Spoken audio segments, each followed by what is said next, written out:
aset yang menaikkan nilai BMN, nilai aset, dan tentunya otomatis berdampak pada penaikan nilai ekuitas neraca pemerintah. Ya. Nah, sekarang kita masuk ke PJJ yang ke-11. Ini modul piutang. Ya, modul piutang di sini nanti kita akan lebih fokus pada piutang PNBP, piutang negara bukan pajak. Ya. Jadi kalau kemarin kita sudah sempat sampaikan terkait dengan penerimaan negara waktu itu dibagi menjadi 3 secara garis besar dari jenisnya ya. Ada penerimaan negara pajak, penerimaan negara bukan pajak, dan penerimaan negara dari hibah. Nah, adapun modul piutang itu nanti ya, karena piutang ini kan timbul di antaranya ya karena adanya potensi pendapatan yang belum terrealisasi gitu ya. Maka pendekatannya juga mirip dengan yang ada di penerimaan ya, maka nanti ada piutang pajak dan piutang bukan pajak. Ya, piutang pajak itu termasuk bea cukai. Ya. Baik itu pajak yang ada di DJP maupun pajak yang ada di bea cukai. Baik, seperti biasanya kita mulai dari dasar hukum, nanti bisa dibaca sendiri. Ya, paket Undang-Undang Keuangan Negara tentunya nomor 17, nomor 1, kemudian standar akuntansi pemerintahan ya. Di PP 71 tahun 2010 ya, khususnya nanti ada buletin teknis atau bultek standar pemerintahan nomor 16 tentang akuntansi piutang berbasis akrual. Ya, kalau kita bicara piutang pasti akrual ya. Kemudian terkait dengan kualitas piutang, nanti piutang itu akan dibagi-bagi kualitasnya, ada yang lancar, kurang lancar, ragu-ragu, dan macet. Maka kita berpedoman pada PMK nomor 69 tahun 2014. Umumnya di komersial kan ya piutang lancar, kurang lancar itu menggunakan aging, ya menggunakan umur.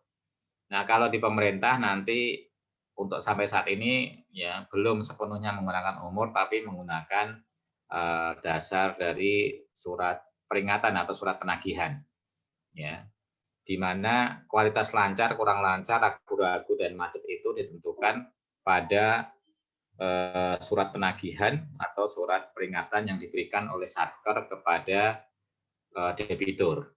Ya. Kemudian ada PMK nomor 240 tentang pengurusan piutang negara, di mana piutang negara sebagaimana piutang di komersil juga ada yang macet. Ya.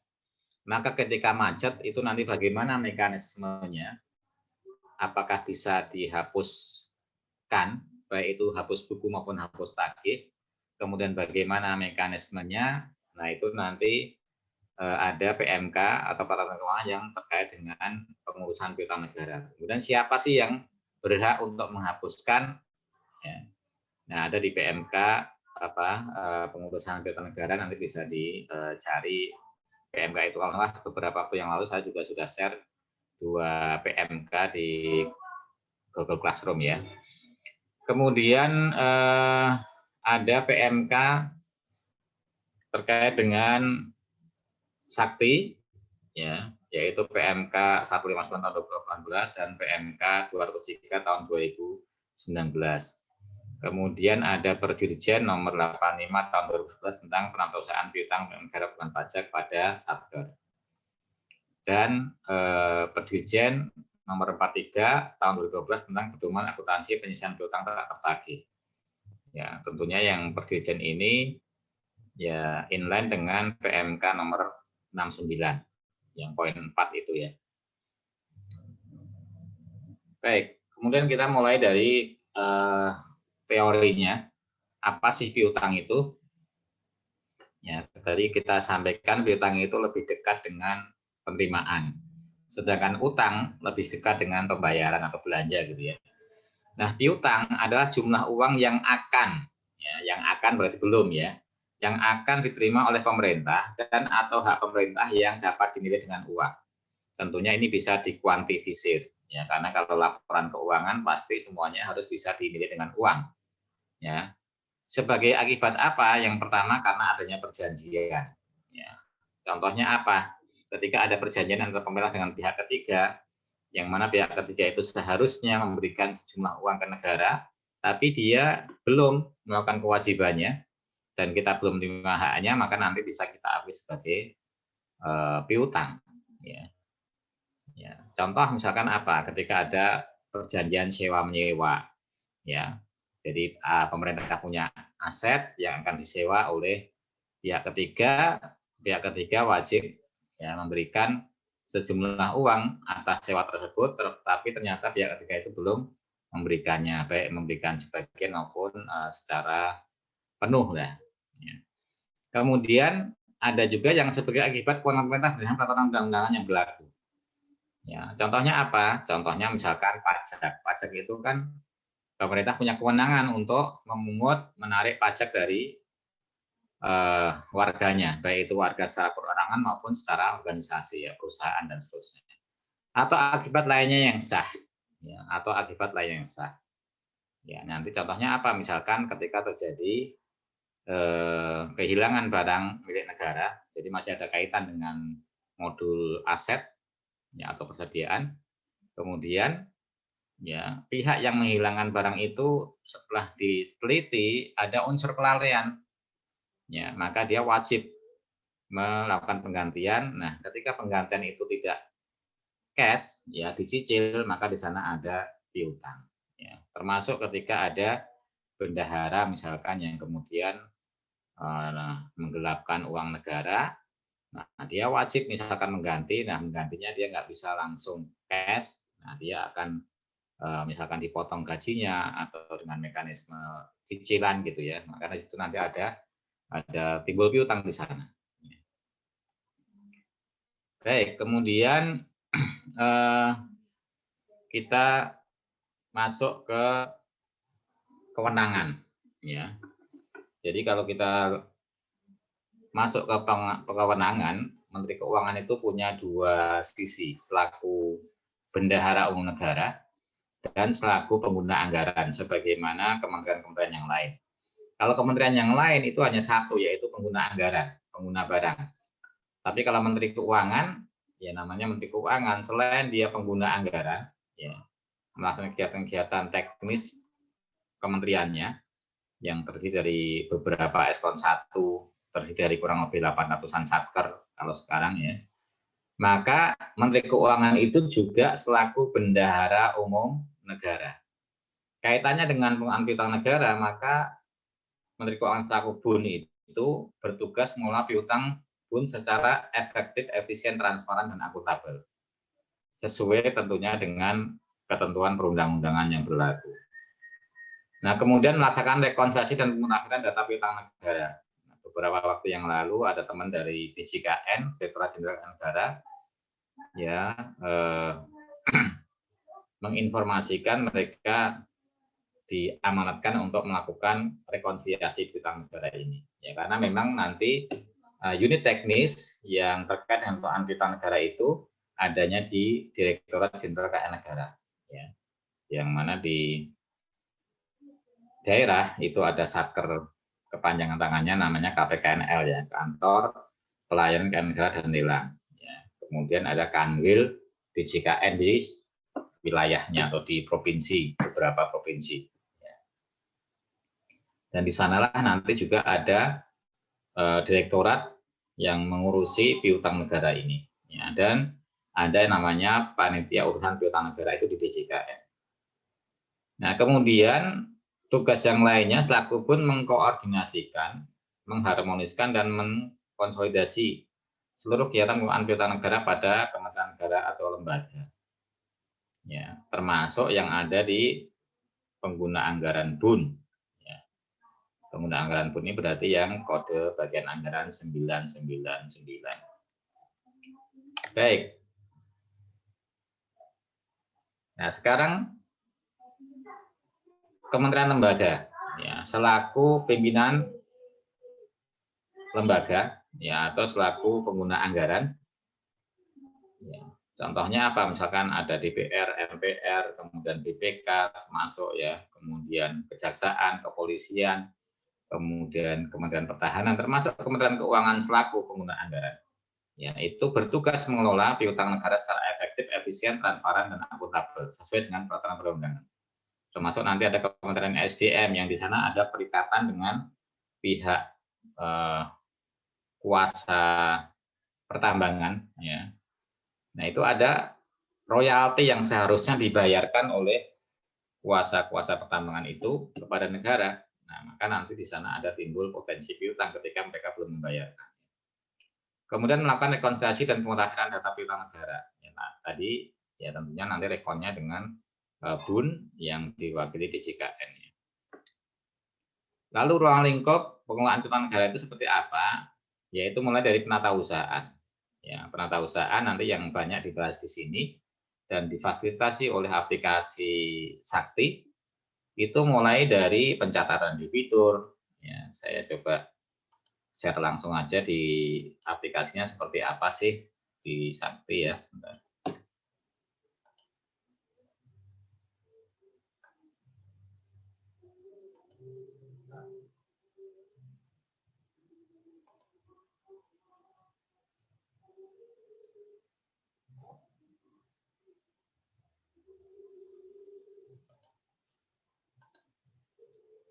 Sudah kelihatan aplikasi belum? Sudah, Pak. Saktinya kelihatan? Sudah? Sudah. Nah, di sini untuk penatausahaan itu mulai dari pencatatan debitur. Ya, jadi debitur yang punya utang ke negara, ya, itu siapa? Siapa ini bisa dalam bentuk perorangan, ya, atau dalam bentuk corporate, ya. Bisa dalam bentuk perorangan atau corporate. Contohnya ini misalkan ada Putra Iskandar misalkan ya. Nah, Putra Iskandar itu punya urusan pasti dengan negara. Ya, misalkan dia pernah menghilangkan barang milik negara sehingga kena TGR.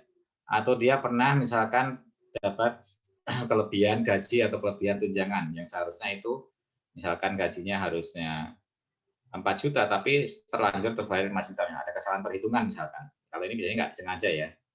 Nah, tapi kalau yang memang karena akibat dari perbuatan dari orang per orang ini biasanya terkait dengan tuntutan ganti rugi, tagihan penjualan angsuran, ya itu biasanya. Atau tuntutan perbendaraan bagi bendara-bendara yang dalam tanda kutip melakukan fraud atau baik sengaja maupun tidak sengaja merugikan negara. Ya. Ada juga yang bentuknya corporate, contohnya misalkan kita coba lihat yang corporate ya.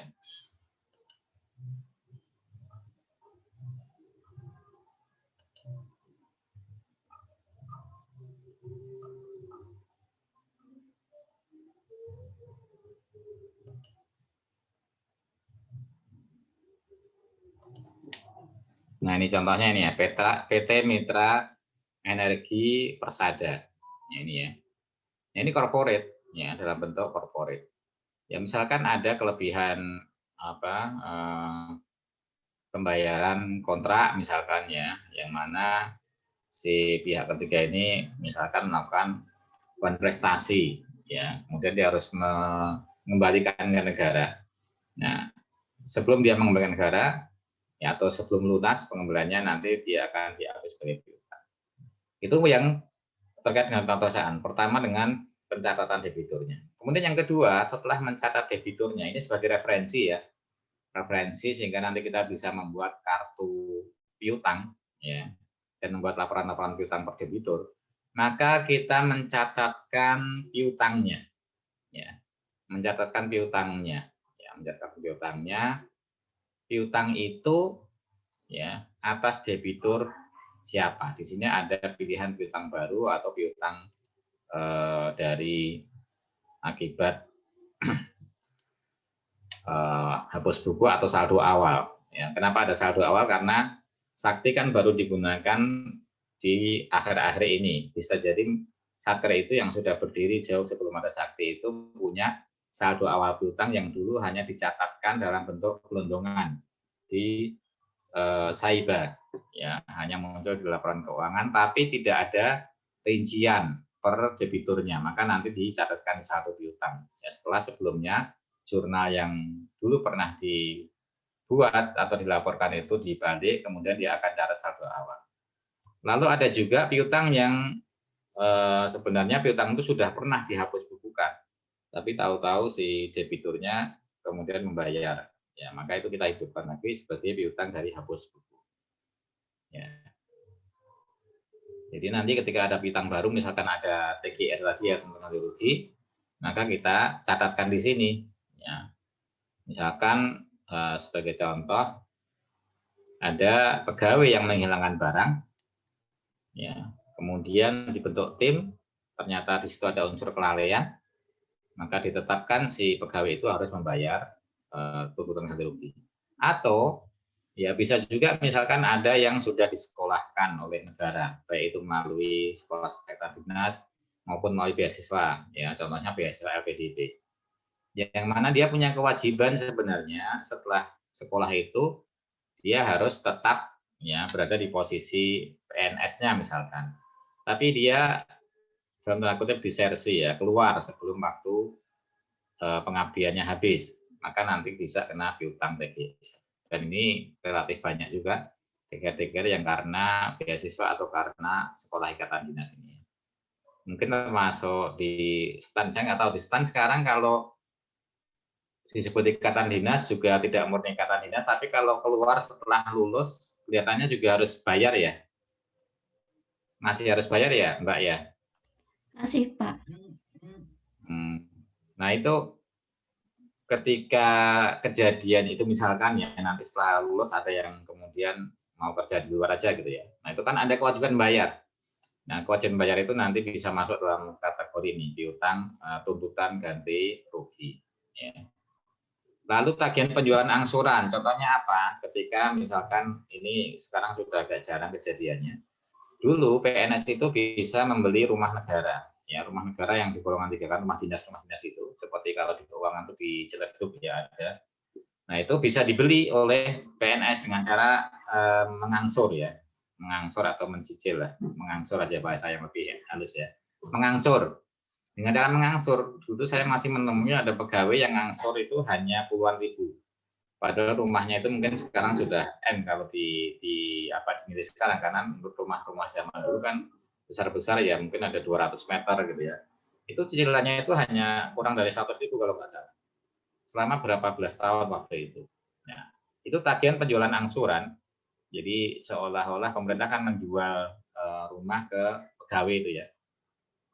Nah itu bisa masuk ke sini ya sebagai piutang tagihan penjualan angsuran. Tapi sekarang sudah jarang sekali ada rumah negara yang golongan 3 karena syarat bisa dijual itu harus golongan 3 ya, golongan 3. Kalau golongan 1, golongan 2 kan untuk pejabat-pejabat itu ya nggak dijual ya. Baik, nah kita lihat ya, identitas debitur ini ya otomatis terisi ketika referensi debitur yang tadi sudah diisi ya. Nah, contohnya ini misalkan Bu Ane ini, Bu Ane Dwi Pujianti. Nah, ini selama ini kita belum punya sistem yang selengkap ini ya, setahu saya belum punya ya. Pada saat kita dulu melaporkan piutang itu hanya sebatas nilai gelondongan. Jadi piutangnya berapa. Nah, rinciannya mungkin ada di masing-masing satker dengan Excel atau bahkan dengan tulisan tangan atau bahkan mereka nggak punya rincian juga bisa. Nah, dengan adanya modul piutang di Sakti ini sekarang bisa terdokumentasikan dalam bentuk data digital. Ya.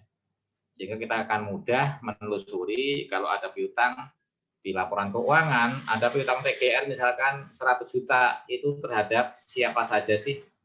Jangan-jangan tuh ada 10 orang atau 50 orang bahkan gitu ya, yang berkontribusi terhadap timbulnya piutang sebesar 100 juta yang ada di laporan keuangan itu. Nah, kita bisa punya kartu piutangnya, kita bisa punya data detailnya. Ya. Oke, baik. Nah, di sini ada kualitas. Kualitasnya kalau baru pasti lancar. Tapi kalau saldo awal, ya belum tentu lancar. Bisa jadi ketika saldo awal itu sudah macet, atau kurang lancar, atau ragu-ragu. Karena saldo awal berarti kan kejadian piutangnya sudah zaman dulu ya, tapi belum pernah dibukukan. Ya, kalau hapus buku, ya dulunya sudah pernah macet, kemudian terbayarkan. Ini untuk apa? Munculnya piutang. Terus kapan piutang itu berkurang? Piutang berkurang ya ketika ada setoran tentunya, ada cicilan, ada pembayaran dari debitur ke satker. Ya. Nah pembayarannya kita sudah pernah belajar modul penerimaan negara ya, pasti dengan menggunakan itu modul penerimaan negara, yang mana sebelum masuk modul penerimaan negara itu bisa melalui setoran lewat bendahara. Ya, lewat bendahara itu nanti mereka bisa titip ke bendahara atau bisa langsung setor ke negara, bisa menggunakan ATM atau bank via channel bank atau channel-channel MPN yang kemarin sudah kita pelajari ya, melalui Tokopedia, Bukalapak, ya, Fintech dan seterusnya, yang channel-channel untuk penerimaan negara yang sudah pernah kita belajar pada saat materi modul penerimaan negara ya, atau siklus penerimaan negara. Ya, sehingga pada saat diakui pertama kali itu sebagai pendapatan, ya, misalkan nanti ada pendapatan cicilan TGR, maka untuk itu modul piutang bertugas melakukan settlement atau matching.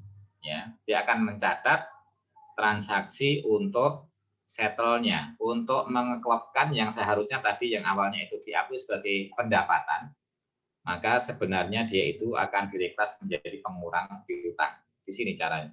Caranya nanti si modul bendahara akan merekam SBS kalau itu dari surat tulis setor. Kalau dari Kalau dari setoran langsung nanti ada SSBP, ya. Dan yang terakhir ada yang melalui potongan SPM. Ya, potongan SPM itu ada akun 42, ya, akun PNBP. Nah, itu nanti bisa disettle, bisa dimatchingkan. Contohnya untuk TGR, tuntutan perbendaharaan bagi PNS-PNS itu tentunya biasanya itu akan dipotong langsung dari SPM, dipotong langsung dari SPM gaji. Jadi potong langsung gaji, nanti gajinya misalkan 5 juta, ya dipotong cicilannya 1 juta, sehingga dia tinggal terima 4 juta, katakan begitu. Nah itu akan kita matching di menu ini. Ya.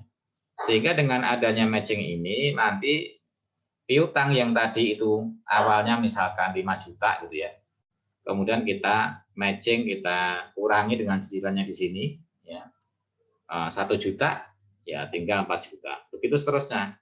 Ya. Nanti bulan berikutnya ada potongan lagi, bulan berikutnya ada potongan lagi sampai lunas, ya sampai lunas. Ya.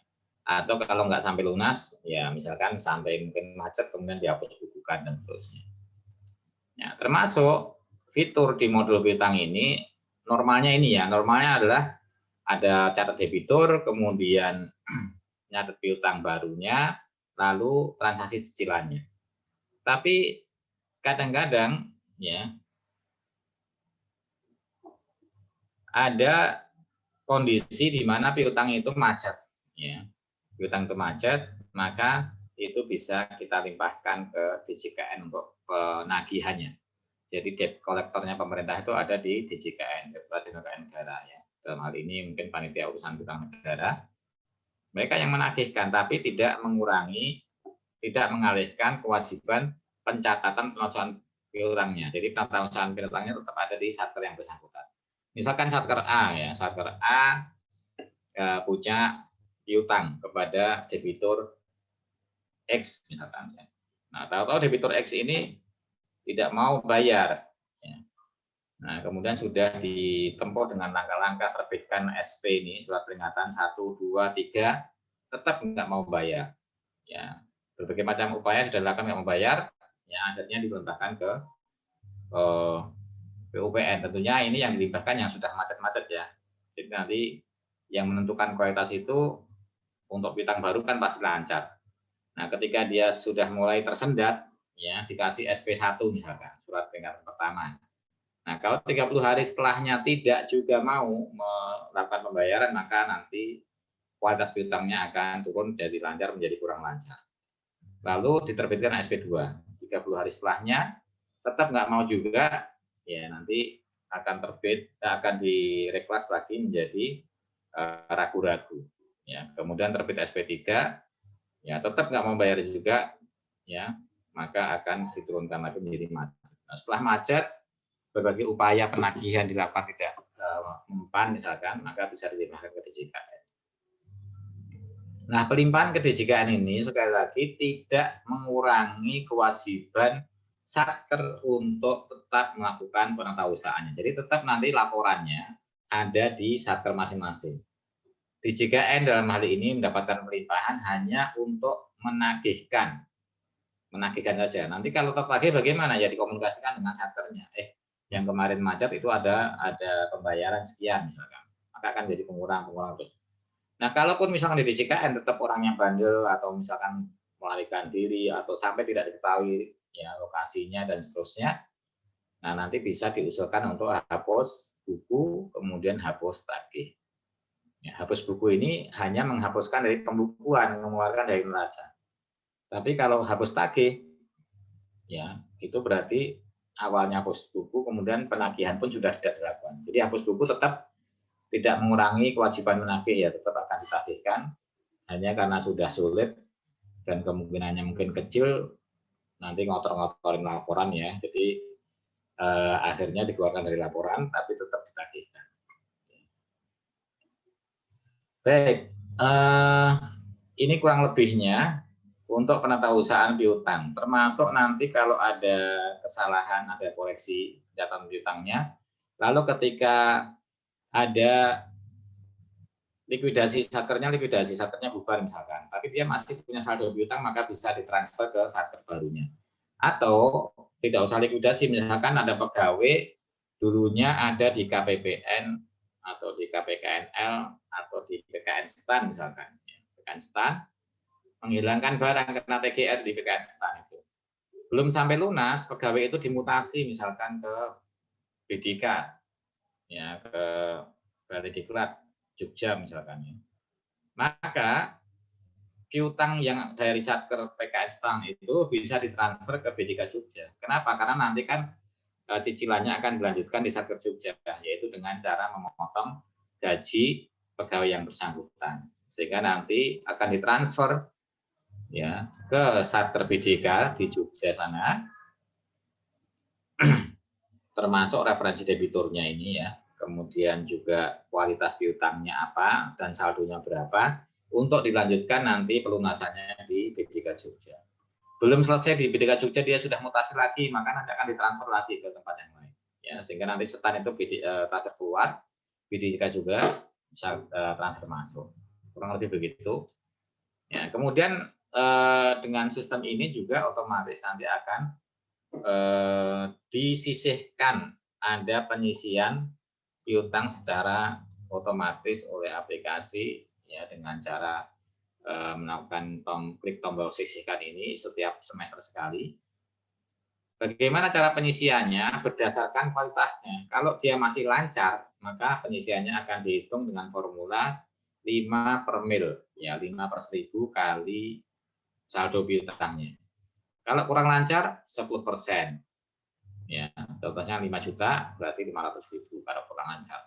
Kalau ragu-ragu 50%, kalau macet 100%. Jadi nilai buku piutangnya kalau sudah macet itu 0 sebenarnya.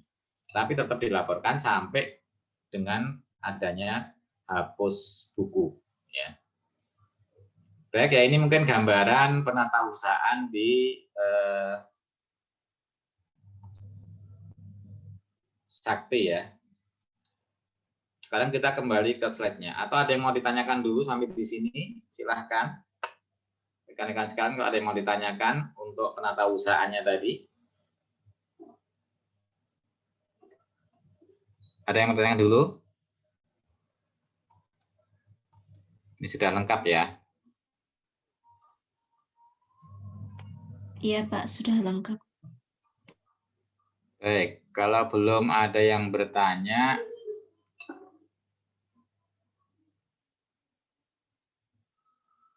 Nanti yang maju kelompok berapa ya? Kelompok 8, Pak. Kelompok 8 ya. Baik ya. Baik, sekarang kita masuk ke siklus penagihan. Ya, penagihan tadi menggunakan SP tadi ya. Sebenarnya penagihan itu pertama kali ya tentunya ketika si satker itu berhubungan dengan debitur yang lancar, terutama kalau pegawai kan dipaksa dengan cara dipotong tadi ya, dipotong dari gajinya. Tapi kalau dengan yang bukan pegawai atau dengan pensiunan, ya maka penagihan ini kadang harus dilakukan, paling tidak untuk mengingatkan kalau pihak debitur itu masih punya loh utang ke satker itu. Nah, upaya penagihan itu tadi dengan menggunakan mekanisme SP tadi, SP 1, 2, 3 itu dilakukan oleh satker. Ya. Nah, upaya lanjutan ketika di SP 3 tetap bandel gitu ya, tidak mau membayar juga, itu bisa dilakukan oleh debt kolektornya negara, yaitu teman-teman di DJKN.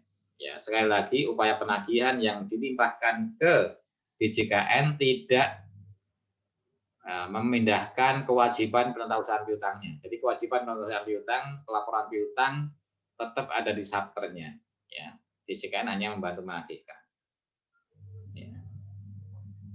Kemudian ya siklus penyelesaian piutang itu ya harusnya dengan pembayaran dengan cicilan debit ya. Tapi kalau misalkan itu tidak bisa dilakukan karena satu dan lain hal, maka bisa digunakan upaya hapus buku bahkan sampai hapus tagih.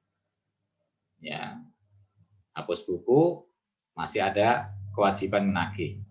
Dan kalau tertagih nanti dihidupkan kembali piutangnya. Tapi kalau sudah hapus tagih, ya namanya sudah hapus tagih berarti upaya penagihannya sudah berhenti. Kalau nanti ternyata dia sadar debiturnya kemudian bayar, tiba-tiba bayar gitu ya, maka kita tidak akui sebagai piutang, langsung diakui sebagai pendapatan. Ini seperti ya rezeki nongkrong lah, ternyata orangnya masih ada dan kemudian bayar gitu ya. Nah, kemudian ada pembinaan, pengawasan, pengendalian dan pertanggungjawaban. Pertanggungjawaban diantaranya kita laporkan dalam kartu piutang, dalam laporan neraca, dan laporan keuangan. Ya. Pembinaan, ya, pengawasan tentunya dikontrol itu ya, progres dari cicilan piutang itu. Ya. Nah, salah satunya untuk mengendalikan ya dari monitoring yang ada di aplikasi tadi ya.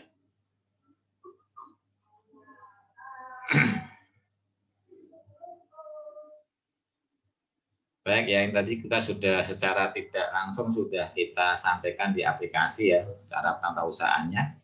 Nah, piutang ini bisa jadi ketika ada yang punya utang ke negara, ya, kemudian mereka punya harta, itu bisa menggunakan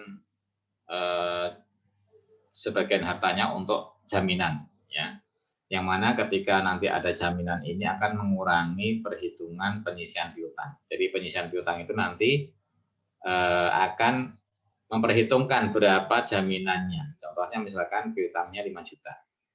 Dia punya jaminan 2 juta. Nah, nanti perhitungan penyisihannya itu bukan dari 5 juta, tapi 5 dikurangi 2 dikalikan dengan persentase yang tadi sesuai dengan kualitasnya tadi ya.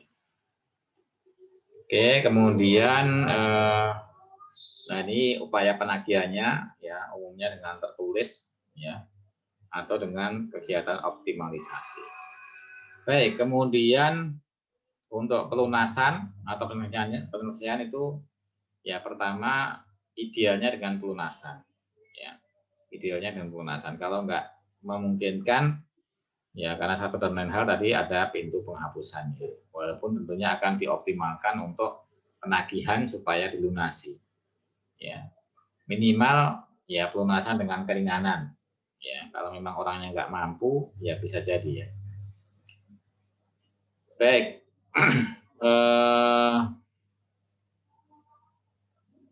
sekarang kita masuk di konsep akuntansinya ya. Apa sih piutang itu? Piutang adalah hampiran atas ketertagihan piutang yang diukur berdasarkan kepatuhan kualitas piutangnya. Kualitas piutang adalah hampiran atas ketertagihan piutang yang diukur berdasarkan kepatuhan pembayar kewajiban oleh debitur. Makanya tadi ketika dia masih patuh, berarti dia lancar.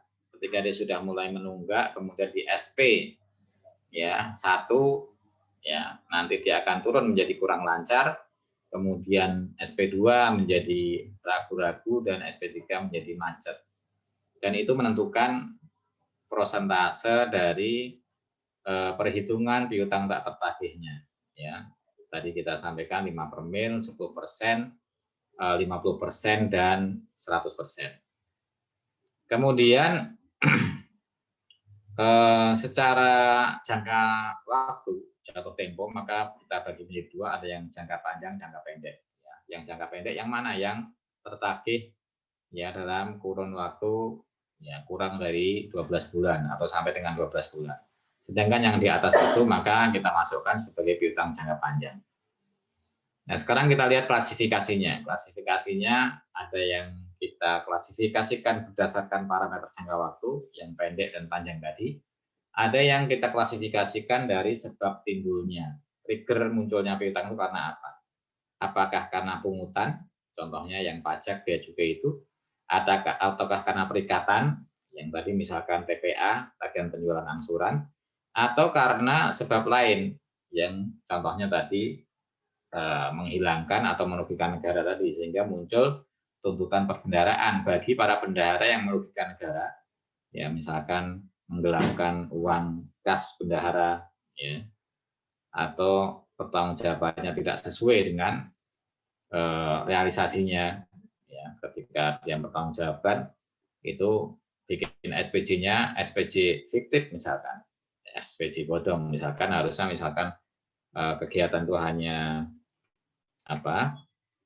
menghabiskan dana 100 juta, kemudian dia bikin kwitansi potong dan seterusnya, lalu setelah diaudit ketahuan ada yang bodong dari 100 juta sampai 120 juta misalkan, yang 20 juta itu kerugian yang diperoleh bendahara, maka dia wajib untuk membayar.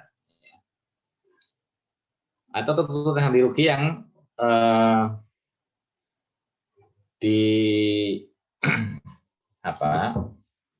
dialami negara karena adanya tadi, misalkan karena adanya barang-barang yang hilang tadi, ya, oleh pegawai misalkan, ya, dan di situ ada unsur kelalaian, misalkan dia dapat mobil dinas dibawa pulang, atau dapat dia pinjamin laptop dibawa pulang kemudian hilang di rumah. Nah, itu termasuk bagian dari mekanisme nanti TGR, karena idealnya barang-barang itu misalkan disimpan di kantor. Ya. Tapi kalau hilangnya di kantor dengan prosedur yang sudah standar, misalkan dijaga, ya barangnya sudah dijaga, misalkan di kantor ya, jika satpam dikunci, tapi tetap hilang juga, ya sudah, itu bukan kerugian negara yang ditanggung oleh pegawai, tapi itu kerugian negara yang ditanggung oleh negara sendiri, yaitu takdir ya. Artinya apa? Tidak boleh dibebankan pada pegawai. Ya. Baik, kemudian kita lihat ini dari sisi jatuh temponya. Ada piutang jangka pendek ya, piutang pajak, piutang bukan pajak, kemudian bagian lancar, tagihan penjualan angsuran atau TPA, dan bagian lancar TPTGR. Kita fokus ke bagian lancar ya. Tadi kan intinya yang jatuh temponya kurang dari 1 tahun atau sampai dengan 1 tahun. Ketika ada tagihan penjualan angsuran, misalkan tadi mengangsur selama 15 tahun, maka di akhir tahun untuk kewajaran penyajian laporan keuangan itu akan direklas. Yang akan tertagih setahun ke depan, ya katakanlah tadi ya 150 juta, ya selama jangan 15 tahun ya, 10 tahun aja, 10 tahun, berarti atau 120 juta ya. Tagihan penjualan angsuran rumah 120 juta totalnya, diangsur selama 10 tahun. Nah, ketika berada di akhir tahun, untuk penyajian laporan keuangan itu akan direklas itu dari bagian dari TPA yang 10 tahun tadi, bagian lancar yang tertagih tahun ke depan berapa? Berarti kan setiap tahunnya dia sesuai jadwal 12 juta ya. 120 dibagi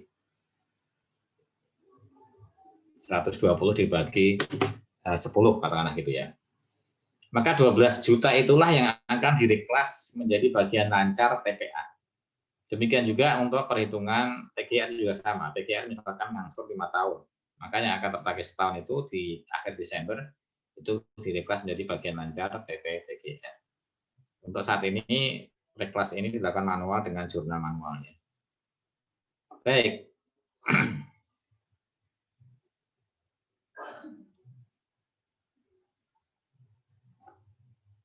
Nah, ini jenis-jenis piutang jangka pendek ya, yang tadi umurnya kurang dari 1 tahun tadi atau sampai dengan 1 tahun tadi. Ya, itu ada jenis piutang pajak, piutang bukan pajak, dan bagian lancar dari TPA atau TGR tadi ya. Di mana kalau piutang pajak itu karena pungutan negara tadi ya. Kalau bukan pajak bisa jadi karena pungutan, bisa jadi karena perikatan, ya itu masuk ke piutang PNBP juga. Ya, contohnya ini kewajiban karena perikatan misalkan kuasa pertambangan tadi ya, yang mereka mengelola sumber daya alam, maka dia punya kewajiban ke negara. Ya. Baik, kemudian PGR dan tuntutan ganti. Lalu ada piutang untuk satker badan layanan umum, kemudian ada piutang yang terjadi karena adanya proses transfer ke daerah. Ini biasanya di teman-teman di JPK ya, Direktorat Jenderal Perimbangan Keuangan. Ya. Nah, untuk jangka panjang sendiri, ya TPA, TGR ini biasanya jangka panjang ya. TPA ini kan misalkan pegawai membeli rumah tadi yang golongan 3 kan biasanya jangka waktunya cukup lama ya, bahkan sampai belasan tahun. Kemudian TGR itu juga kalau besar misalkan menggunakan mobil, nah itu juga bisa cukup lama ya.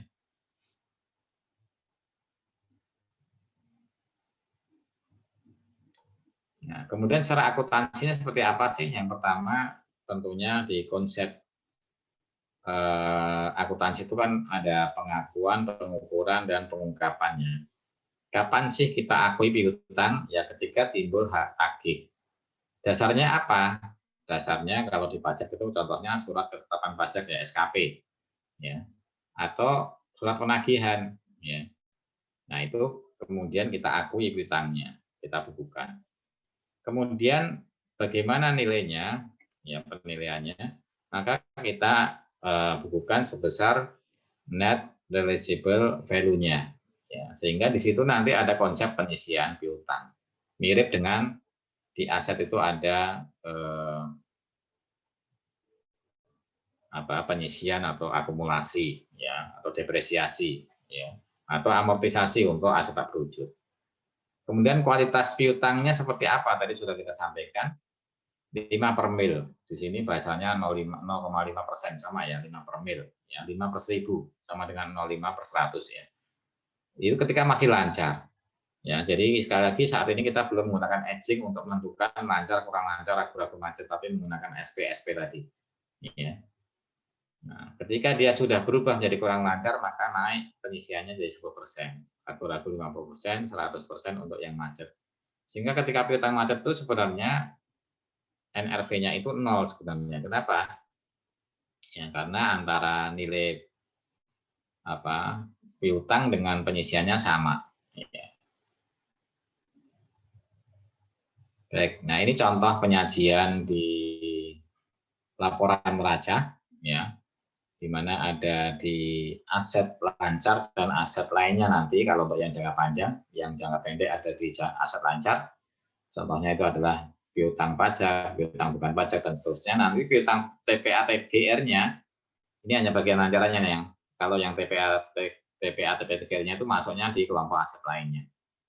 Ya, karena kalau aset tetap kan berwujud ya, berwujud, dan ini biasa kalau saat ini semuanya BMN ya. Yang kemarin kita belajar di modul aset tetap. Nah, aset lainnya ini selain ATP aset berwujud ada yang piutang ini ya, piutang jangka panjang.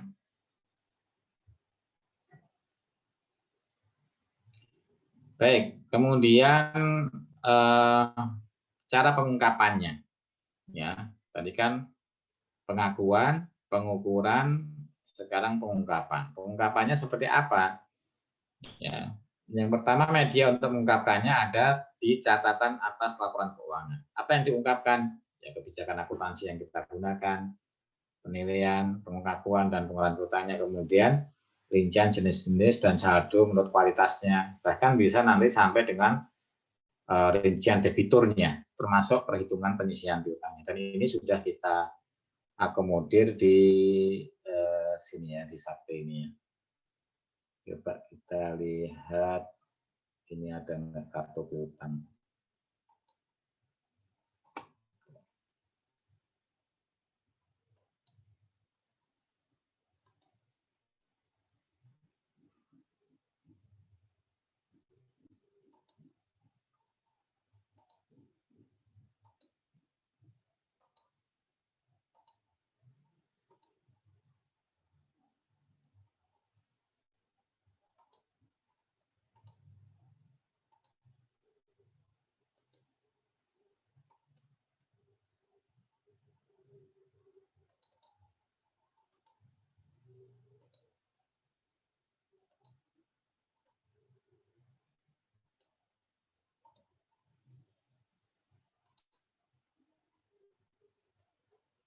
Ini saya coba share contohnya, contoh kartu piutang. Ini udah kelihatan ya. Ini Sudah, contohnya Pak. ada dulunya ini pegawai DJA, ya sepertinya ya, pegawai DJA, Direktorat Jenderal Anggaran. Mungkin dia pernah dapat ikatan dinas, ya. Dan ini kalau tidak salah dia berada di, ya dapat ikatan dinas sampai S3 kalau nggak salah, di Amerika ya. Tapi dia nggak balik-balik, ya nggak balik ke PNS. Ya. Kemudian dia kena TGR. Sebenarnya TGR-nya kelihatannya dalam bentuk falas mungkin ya, US dollar, tapi kemudian dikurskan rupiah, lebih 2,5, 2,3 M ini. Ya. Mungkin kalau stan berapa Mbak? Berapa puluh juta ikatan dinas di stan? 3N+1, Pak. Bukan ininya, rupiahnya. Kalau misalkan nih setelah lulus dia ngambil ijazah lalu dalam tanda kutip kabur ini nggak mau jadi PNS, berapa puluh juta? Kalau dulu saya 25 juta waktu itu, tapi sudah lama banget tuh, tahun 2000 tahun 97 ya. Aduh, lupa berapanya, Pak. Kalau nggak salah satu semester itu 10 jutaan, Pak. Nah, katakanlah 10 juta kali 6, 60 juta katakanlah. Nanti di sini muncul nih 60 juta. Ya, kemudian nanti di situ akan muncul tagihan-tagihan. Nah, ini koreksi-koreksi ini kelihatannya hanya koreksi selisih kurs ya. Jadi kelihatannya ini belum bayar malahan kawan-kawan. Ya, ini contoh tapi ya, ini contoh. Tapi bisa jadi memang contoh yang real. Baik.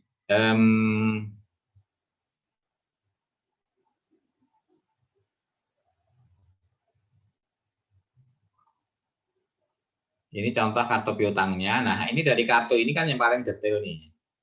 Ya. Nanti akan direkap menjadi laporan-laporan. Termasuk kita bisa membuat laporan. Nah, kalau dilihat ini kualitasnya memang sudah macet ya. Macet berarti makanya dia tidak ada tidak ada pergerakan. Coba kita lihat.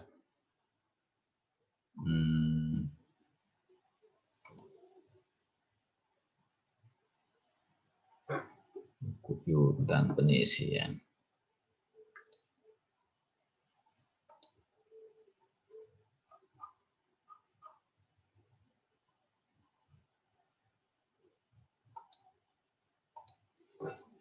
Nah, tentunya secara akuntansi itu akan dilaporkan di laporan keuangan.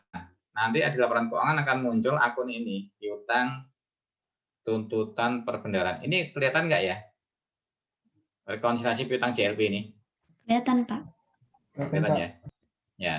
Dia akan direkon antara subledger itu modul piutang dengan neraca. Ya, kenapa diselisih? Nah, mungkin ada yang belum diposting, ya, belum melakukan proses posting, ya, oleh modul GL pelaporan. Ya, karena yang kita rekon itu antara subledger dengan neraca saldo. Tapi sebenarnya secara akuntansi ketika mereka si modul piutang itu merekam itu sudah langsung terbentuk jurnal, ya, terbentuk jurnal. Tapi untuk masuk ke neraca saldo perlu proses posting, ya, perlu proses posting. Ya. Baik, kita kembali ke slide-nya. Jadi mohon maaf ini saya sekaligus langsung menunjukkan secara realnya seperti apa biar terbayang ya. Jadi bukan hanya teori saja. Takutnya nanti kalau hanya teori tidak seperti apa sih realnya, kita lihatkan di aplikasinya. Oke, kita kembali ke slide. Ini slide-nya sudah tertayangkan ya? Sudah, Pak. Baik, di slide ini sekarang kita masuk di modul piutang. Nah, sebenarnya tadi sudah kita sampaikan hampir semua ya.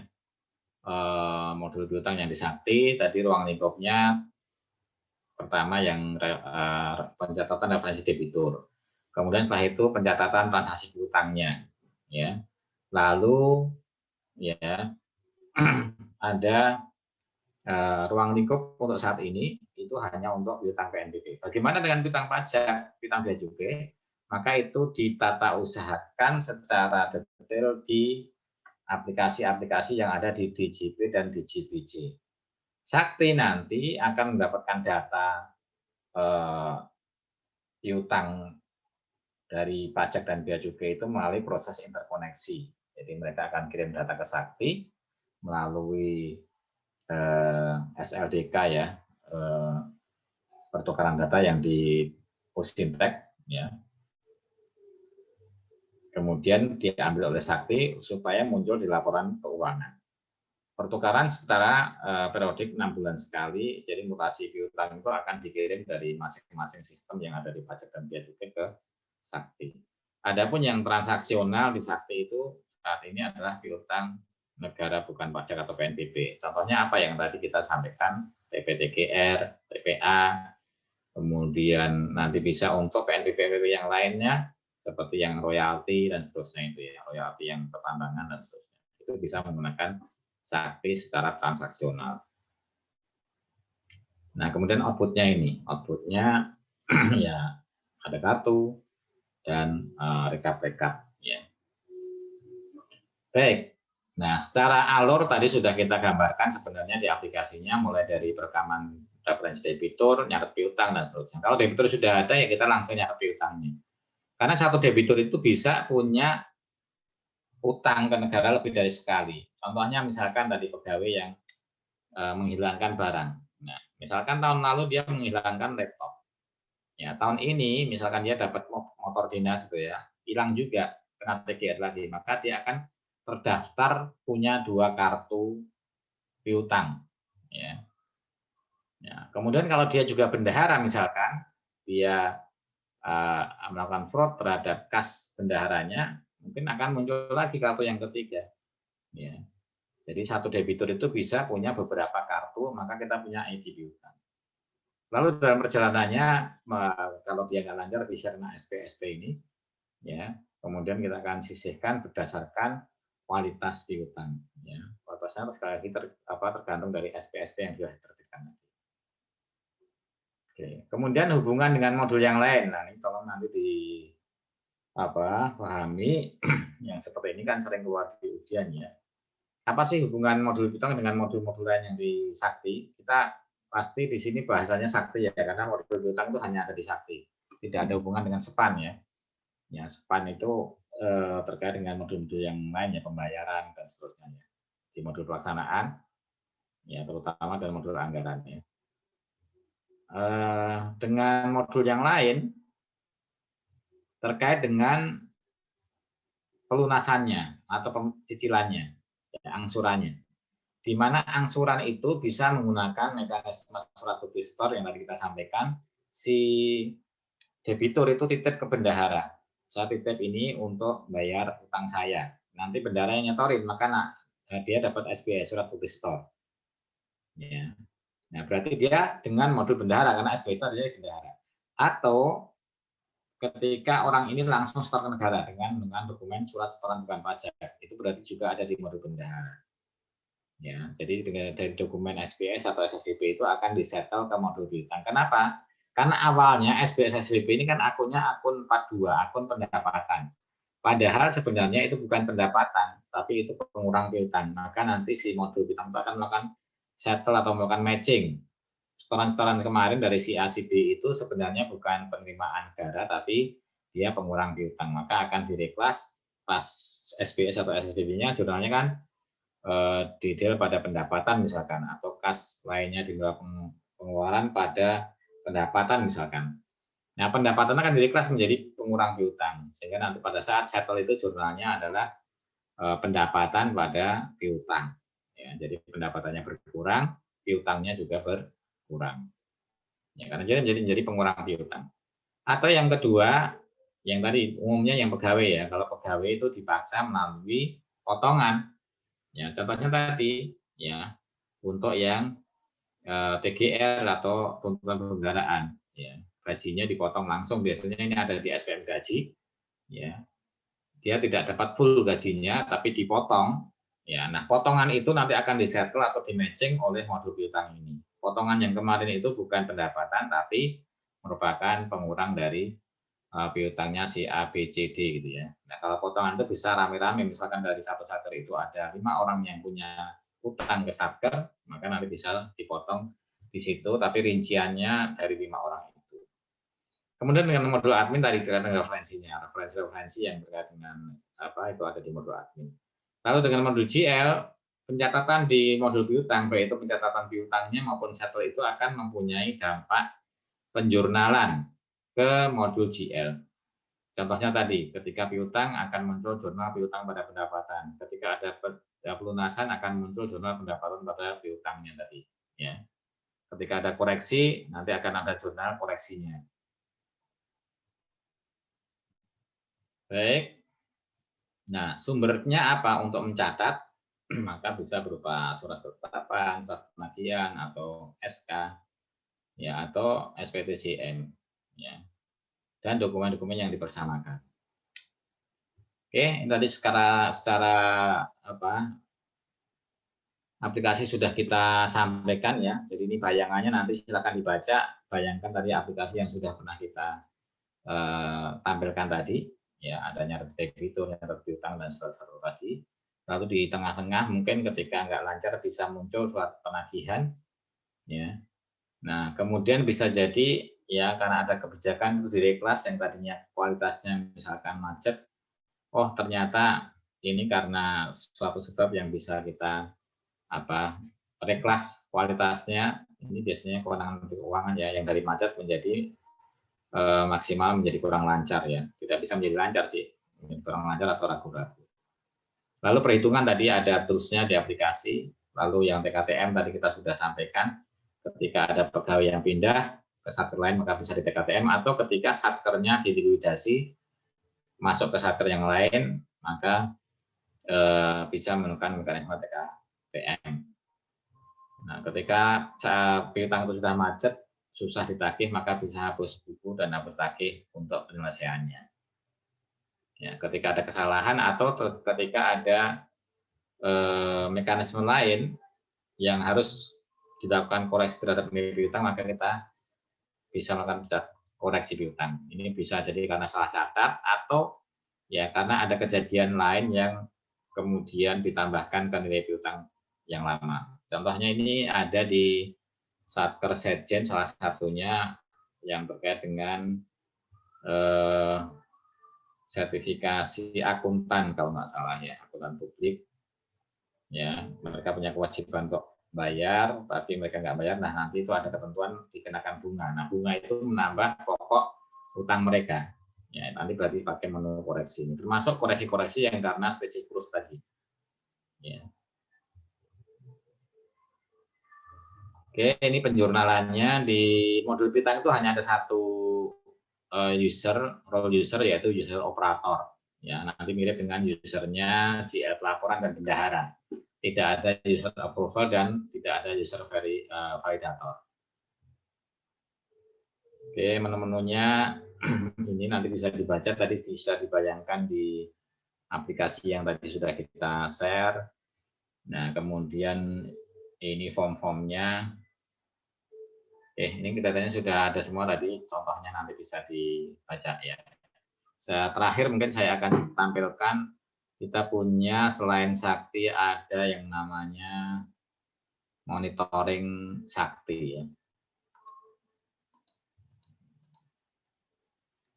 Nah, kita juga tampilkan saldo-saldo piutang itu di monitoring Sakti.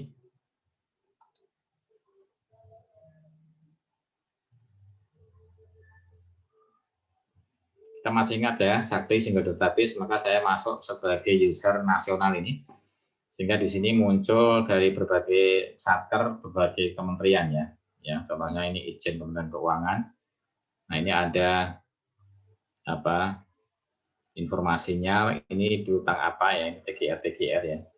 Kemudian ada piutangnya ex-Bapepam LK yang sekarang menjadi OJK, Otoritas Jasa Keuangan. Lalu ini ada TGR karena menghilangkan sepeda motor misalkan atas nama Pak Denny ini di KPP Lok Sumawe. Ya, kemudian ada yang TGR karena tugas belajar ya atas nama Petrus Pujanta Sembiring. Nah, ini 1, sekian M, ini kemungkinan S2 atau S3 luar negeri kalau sampai MM-an ini ya. Yang termasuk ini ya, TGR yang gede-gede ini biasanya karena sekolah di luar negeri biasanya ya, sampai ratusan juta. Nah, ini rata-rata TGR ya. TGR kan menghilangkan proyektor, menghilangkan laptop,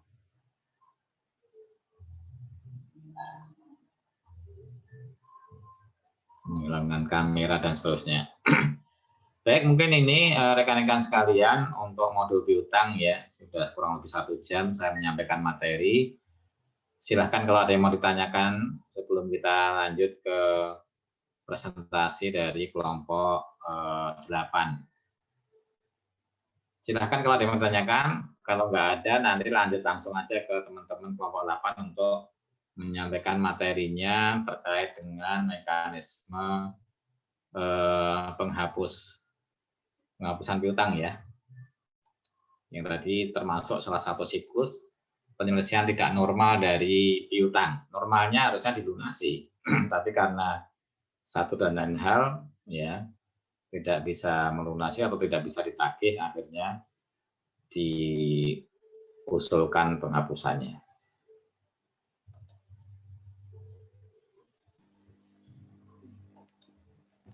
Baik, gimana Mbak Anissa?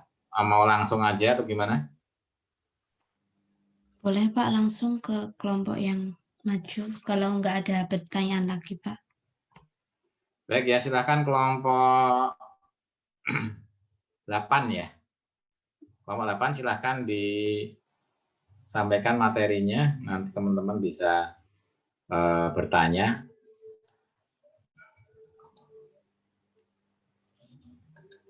Baik Pak, sebelumnya izin mau share screen.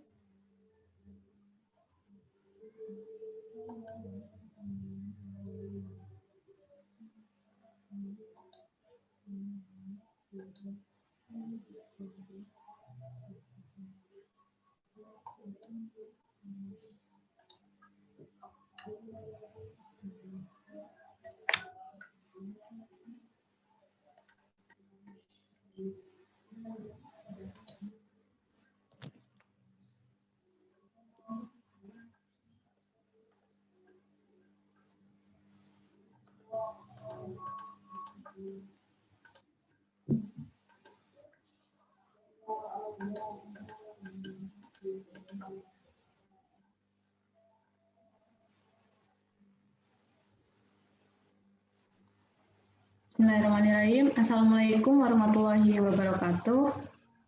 Waalaikumsalam warahmatullahi wabarakatuh. Selamat pagi Pak Agung dan teman-teman semua. Perkenankan kami dari kelompok 8 akan membahas materi terkait mekanisme penghapus bukuan piutang PNBP.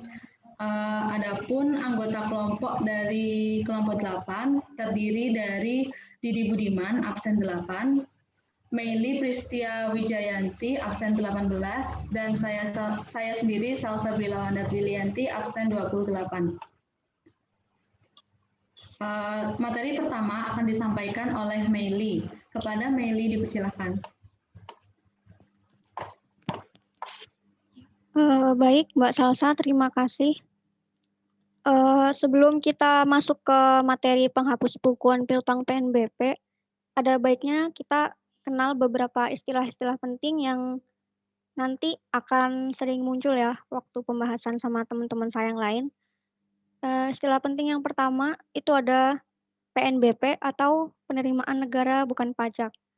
Nah, PNBP ini adalah seluruh penerimaan pemerintah pusat selain dari penerimaan perpajakan dan hibah.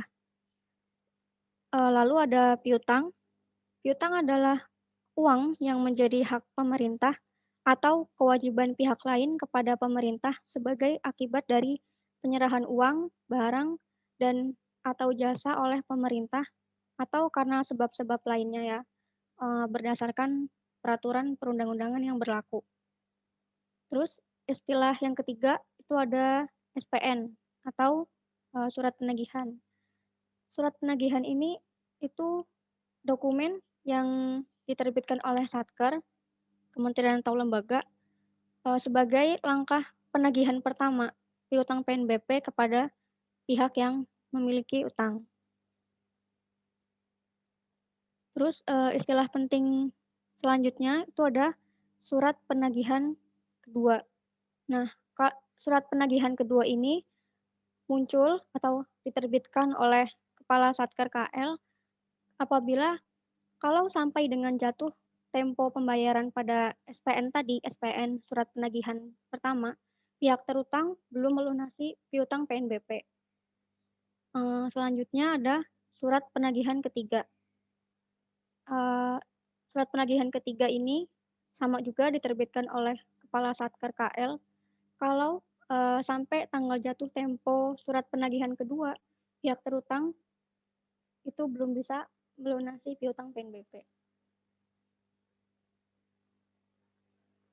Istilah penting yang lainnya itu ada surat pemindahan penagihan piutang PNBP. Ini diterbitkan oleh Kepala Satker KL apabila si debiturnya atau pihak terutangnya itu pindah satker atau tadi seperti kata Pak Agung itu kalau satkernya dilikuidasi ya. Terus selanjutnya ada SKTL atau surat keterangan tanda lunas. Ini dokumen yang diterbitkan Kepala Satker menyatakan bahwa piutang PNBP ini sudah lunas. Terus sebenarnya apa aja sih ruang lingkup penata usahaan PNBP? Kan tadi kita udah bahas istilah-istilah pentingnya tuh. Nah, itu tuh adalah ruang lingkup penata usahaan PNBP. Dibagi jadi 3 ya ruang lingkupnya. Ada penata usahaan SPN atau surat penagihan, terus ada surat penagihan kedua, dan surat penagihan ketiga. Terus selanjutnya ada ruang lingkup penata usahaan surat pemindahan penagihan piutang PNBP. Terus yang terakhir ada penata usahaan surat keterangan tanda lunas. Nah, terus sebenarnya apa sih tujuan dari penata usahaan PNBP? Tujuan penata usahaan PNBP itu ada 3. Yang pertama, memberi informasi. Tentang apa? Ya, tentang piutang PNBP. Supaya informasi piutang PNBP itu akurat, terus tepat waktu, kalau dibutuhkan juga ya ada gitu ya. Terus tujuan penata usahaan yang kedua itu adalah mendukung penyelenggaraan SAPP atau Standar Akuntansi Pemerintah Pusat. Nah, piutang PNBP ini adalah sebagai dasar pertanggungjawaban dan pengambilan keputusan. Terus tujuan penata usahaan PNBP yang terakhir, yang ketiga, adalah mengamankan transaksi piutang PNBP. Diamankan melalui apa saja, yaitu melalui pencatatan, pemrosesan, dan juga pelaporan transaksi keuangan yang konsisten. Di kementerian lembaga itu ada penatausahaan PNBP ya, berlaku umum, berarti kan dia banyak dipakai di KL-KL gitu ya. Ada penerimaan pengembalian belanja, ada penerimaan hasil penjualan barang atau kekayaan negara. Ini kayak misalkan penjualan sumber daya alam. Terus ada penerimaan hasil penyimpanan uang negara, ada penerimaan denda keterlambatan penyelesaian pekerjaan pemerintah, penerimaan ganti rugi atas kerugian negara kayak tadi misalkan TGR, kalau ada PNS yang dikasih beasiswa tapi terus ternyata dikasih beasiswa di luar negeri terus ternyata nggak kembali ke Indonesia. Terus penerimaan hasil penyewaan barang atau kekayaan negara kayak sewa rumah dinas. Terus penerimaan hasil penjualan dokumen lelang, dan yang terakhir penerimaan PNBP yang berlaku umum lainnya. Lalu siapa sih yang melakukan penatausahaan piutang PNBP? Jadi unit-unit yang melakukan penatausahaan piutang PNBP itu ada 3, unit operasional, unit administrasi, dan juga unit pembukuan. Nah, mereka ini nih ditetapkan berdasarkan surat ketetapan kepala Satker masing-masing. Terus tadi kan sudah disebutkan ya, kalau unit-unit penatausahaannya itu ada 3, operasional, administrasi, dan pembukuan. Nah, unit operasional ini ya bertugas untuk menyelesaikan surat pernyataan piutang, membuat surat penagihan, tadi SPN, surat penagihan kedua, dan surat penagihan ketiga. Terus ada melakukan pengawasan pembayaran atau penagihan, membuat surat peringatan apabila yang debiturnya lalai, terus membuat surat pemindahan penagihan piutang PNBP, membuat surat keterangan tanda lunas, mengirim surat tagihan kepada unit administrasi dan unit pembukuan, membuat surat penyerahan pengurusan piutang yang tidak tertagih kepada DJKN, tadi PUPN ya, Panitia Urusan Piutang Negara, terus membuat usulan atas penghapusan piutang, dan yang terakhir mengarsipkan dokumen piutang. Nah, selanjutnya untuk unit administrasi, ini tadi kan unit operasional tuh ngasih surat tagihan kepada unit administrasi dan unit pembukuan. Nah, di unit administrasi ini tentu saja menerima lah ya. Terus unit administrasi juga mengagendakan surat atau dokumen yang masuk maupun yang harus dikirim kepada pihak terutang, membuat surat pengantar, meneruskan dokumen tanggapan pihak terutang ke unit operasional, dan yang terakhir mengirimkan bukti setor ke unit pembukuan. Nah, untuk unit pembukuan sendiri, dia ada beberapa ya tugas ya kewajibannya. Yang pertama, menerbitkan dan melakukan pencatatan piutang ke dalam kartu piutang berdasarkan dokumen transaksi. Terus melakukan pencatatan piutang sewa rumah negara, terus membuat daftar rekapitulasi piutang, membuat daftar umur piutang dan reklasifikasi piutang, aging schedule ya. Terus membuat daftar saldo piutang triwulan berdasarkan kartu piutang yang tadi. Habis itu membuat penyisihan piutang tidak tertagih ke dalam kartu penyisihan piutang tidak tertagih. Lanjut mengarsipkan dokumen dan membuat serta mengirimkan laporan PNBP. Selanjutnya akan dijelaskan oleh Mbak Salsa. Oke, terima kasih Meli. Selanjutnya kita ke mekanisme penghapus bukuannya. Lanjut.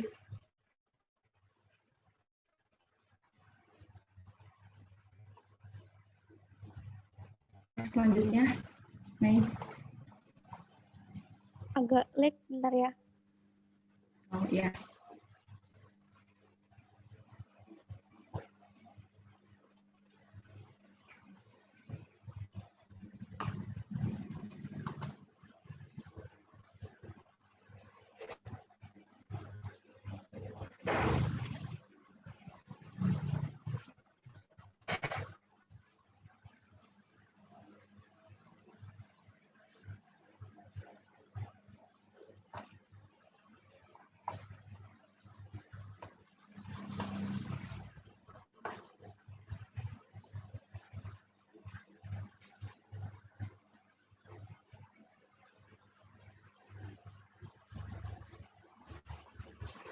Nah, ini adalah timeline yang terkait dengan mekanisme penghapusbukuan piutang PNBP.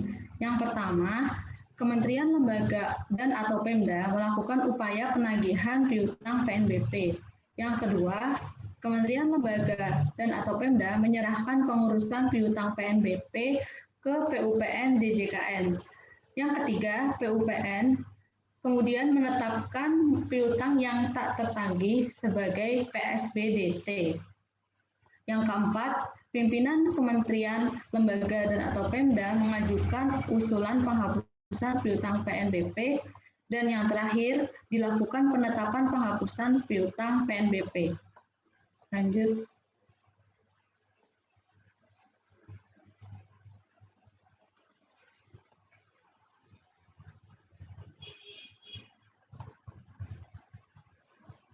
Nah, yang pertama, kementerian, lembaga, atau Pemda melakukan upaya penagihan dengan menerbitkan surat penagihan.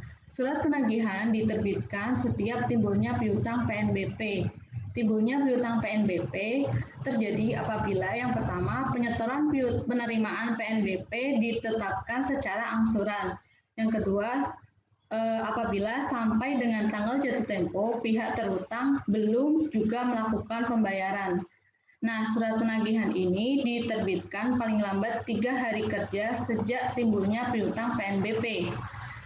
Surat penagihan memuat tanggal jatuh tempo pembayaran paling lama 1 bulan dan dibuat terangkap 3. Yakni lembar pertama ditujukan untuk pihak terutang, lembar kedua ditujukan untuk unit administrasi, dan lembar ketiga ditujukan untuk unit pembukuan. Selanjutnya.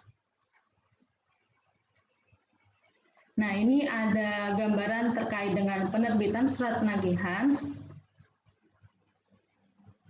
Yang pertama, surat penagihan pertama itu diterbitkan oleh Kepala Satker untuk penagihan pertama piutang PNBP kepada pihak terutang. Ini terbit paling lambat 3 hari kerja sejak timbulnya piutang dan masa jatuh temponya paling lama 1 bulan. Nah, apabila sampai dengan tanggal jatuh tempo pembayaran pada SPN pertama, pihak terutang belum melunasi piutang PNBP, diterbitkan surat penagihan kedua. Surat penagihan kedua diterbitkan paling lambat 1 hari kerja bila mana pembayaran jatuh tempo SPN tidak dilakukan. Masa jatuh temponya sama dengan SPN yang pertama, yaitu paling lama 1 bulan. Nah, selanjutnya, jika sampai dengan tanggal jatuh tempo pembayaran pada surat penagihan kedua, pihak terutang juga belum melunasi piutang PNBP-nya, maka diterbitkan surat penagihan ketiga, yang mana ada tembusan dari Inspektur Jenderal KL, yang kedua ada tembusan dari Biro Keuangan KL, lalu ada Direktorat PNBP DJA, dan tembusan dari DJKN. Nah, SPN ketiga ini paling lambat 1 hari kerja bila mana pembayaran jatuh tempo surat penagihan kedua tidak dilakukan. Masa jatuh temponya juga sama, yaitu paling lama 1 bulan. Selanjutnya,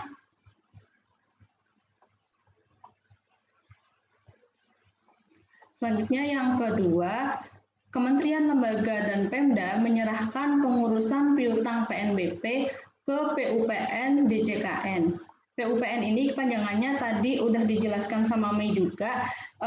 Kepanjangannya adalah Panitia Urusan Piutang Negara. Ini seperti peradilan semu dalam rangka penyelamatan keuangan negara dari Direktorat Jenderal Kekayaan Negara.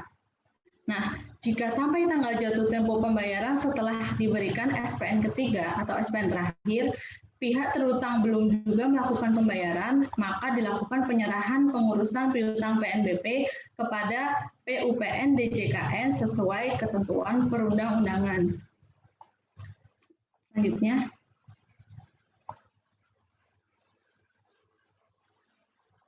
Yang ketiga, PUPN menetapkan piutang yang tak tertagih sebagai PSBDT. Jika PUPN telah melakukan pengurusan piutang negara atau daerah secara optimal, maka masih ada sisa utang yang belum diselesaikan namun masih ada sisa utang yang belum diselesaikan oleh penanggung utang. Dalam kondisi yang pertama, penanggung utang tidak mempunyai kemampuan untuk melunasi utangnya. Yang kedua, jika barang jaminan tidak ada atau telah dicairkan atau tidak lagi memiliki nilai ekonomis dan memiliki masalah yang sulit diselesaikan, maka PUPN dapat menetapkan pengurusan piutang untuk sementara waktu diberhentikan dengan menetapkannya sebagai PSBDT atau piutang sementara belum dapat ditagih. Selanjutnya. Nah, yang keempat, pimpinan KL atau Pemda mengajukan usulan penghapusan piutang PNBP. Piutang negara atau daerah itu dapat dihapuskan baik secara bersyarat atau mutlak dari pembukuan pemerintah pusat atau daerah, kecuali mengenai piutang negara atau daerah yang cara penyelesaiannya diatur tersendiri dalam undang-undang. Nah, penghapusan secara bersyarat definisinya adalah kegiatan untuk menghapuskan piutang negara atau daerah atau piutang perusahaan negara atau daerah dari pembukuan pemerintah pusat atau daerah dengan tidak menghapuskan hak tagih. Sedangkan penghapusan piutang secara mutlak itu merupakan kegiatan untuk menghapuskan piutang negara atau daerah atau piutang perusahaan negara atau daerah dengan menghapuskan hak tagihnya. Jadi bedanya di situ. Kalau yang penghapusan secara bersyarat tidak menghapuskan hak tagih, sedangkan penghapusan secara mutlak dengan menghapuskan hak tagihnya. Selanjutnya. Nah, penghapusan secara bersyarat dan penghapusan secara mutlak dapat dilakukan setelah piutang negara atau daerah diurus secara optimal oleh PUPN sesuai ketentuan peraturan perundang-undangan di bidang pengurusan piutang negara. Pengurusan piutang negara atau daerah dinyatakan telah optimal dalam hal telah dinyatakan sebagai PSBDT atau piutang negara sementara belum dapat ditagih oleh PUPN DJKN. Selanjutnya terkait dengan tata cara penghapusan piutang akan dijelaskan oleh Didi. Terima kasih. Salsa izin melanjutkan nih masih dalam pembahasan pengajuan usul penghapusan piutang PNBP. Nah, jadi kementerian atau lembaga itu lewat kementerian pimpinan lembaga itu mengajukan usul untuk dijadikannya penghapusan secara bersyarat atau mutlak. Nah, diajukan usulnya nih ke siapa sih? Nah, ini ada beberapa aturannya nih, diajuin usulnya ke siapa. Kalau misalkan jumlah piutang yang ingin dihapuskan itu sampai dengan 10 miliar rupiah, itu tuh diusulkan kepada Menteri Keuangan melalui Direktorat Jenderal Piutang dan Lelang Negara yang sekarang namanya DJKN. Nah, misalkan lebih dari 10 miliar dan sampai dengan 100 miliar itu diajukan usulnya kepada Presiden Republik Indonesia melalui Menteri Keuangan. Nah, misalkan lagi jumlah piutangnya lebih dari 100 miliar itu diajukannya sama ke Presiden Republik Indonesia, tapi butuh persetujuan dari Dewan Perwakilan Rakyat atau DPR melalui Menteri Keuangan juga. Boleh next slide. Nah, ini tadi kan kita tadi itu tentang kementerian lembaga nih, bagaimana kalau misalkan yang ingin dihapuskan itu adalah piutang daerah. Nah, kalau piutang daerah itu yang mengusulkan untuk penghapusannya adalah PPKD-nya, Pejabat Pengelola Keuangan Daerah. Dia mengajukan usul ke siapa? Dia mengajukan usul ke gubernur atau wali kota atau bupatinya setelah mendapatkan pertimbangan dari kantor wilayah Direktorat Jenderal Piutang dan Lelang Negara yang wilayah kerjanya meliputi wilayah kerja gubernur atau wali kota bupati yang bersangkutan. Nah, ini juga ada aturan lagi tadi, kalau misalkan jumlahnya mencapai 5 miliar itu cukup diajukan kepada gubernur atau wali kota atau bupati. Kalau misalkan lebih dari 5 miliar itu butuh persetujuan dari DPRD yang bersangkutan. Boleh next.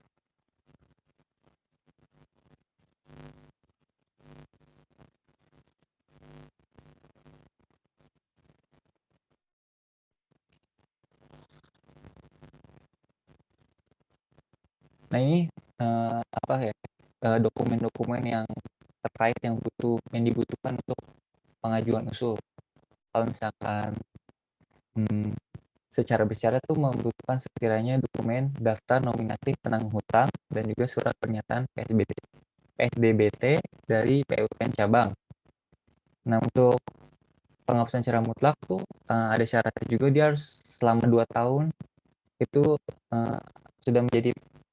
sudah dihapuskan secara bersyarat dulu ya, dan juga membutuhkan dokumen seperti daftar nominatif penanggung hutang, surat penetapan penghapusan secara bersyarat piutang yang diusulkan untuk dihapus secara mutlak, surat keterangan dari aparat atau pejabat yang berwenang menyatakan bahwa penanggung hutang tidak mempunyai kemampuan untuk menyelesaikan sisa kewajibannya. Nah, kira-kira daftar nominatif ini isinya memuat apa aja sih? Nanti ada di slide berikutnya. Boleh next. Nah, ini daftar nominatif tuh sekiranya memuat identitas para penanggung utang yang meliputi nama dan alamatnya, sisa utang masing-masing penanggung utang yang akan dihapuskan, tanggal perjanjian kredit terjadinya piutang, tanggal dinyatakan sebagai PSBDT oleh PUPN, keterangan tentang keberadaan dan kemampuan penanggung utang, dan lain-lain. Oke, next. Nah, ini ke tahap berikutnya nih, setelah diajukannya usul oleh Menteri atau pimpinan lembaga ataupun oleh PPKD, itu dilakukan penetapan penghapusan piutang.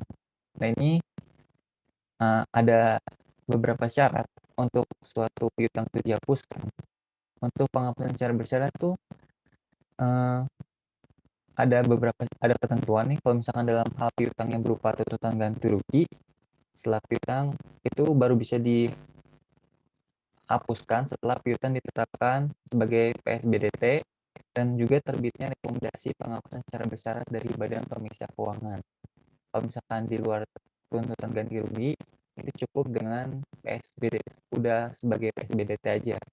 Nah, kalau misalkan penghapusan secara mutlak, balik lagi ke penghapusan secara mutlak itu ada ketentuannya, itu sudah diajukan setelah lewat waktu 2 tahun sejak tanggal penetapan penghapusan secara bersyarat. Nah, jadi maksudnya kalau misalkan kita mau melakukan penghapusan secara mutlak, itu tuh piutangnya harus sudah dihapuskan secara bersyarat dulu, dan 2 tahun setelahnya baru bisa dihapuskan secara mutlak. Nah, yang ketentuan berikutnya adalah penanggung utang tetap tidak mempunyai kemampuan untuk menyelesaikan sisa kewajibannya yang dibuktikan dengan keterangan dari aparat atau pejabat yang berwenang. Dan jadi kan kalau misalkan penghapusan secara mutlak itu sebelumnya dia sebenarnya udah penghapusan secara bersyarat tuh.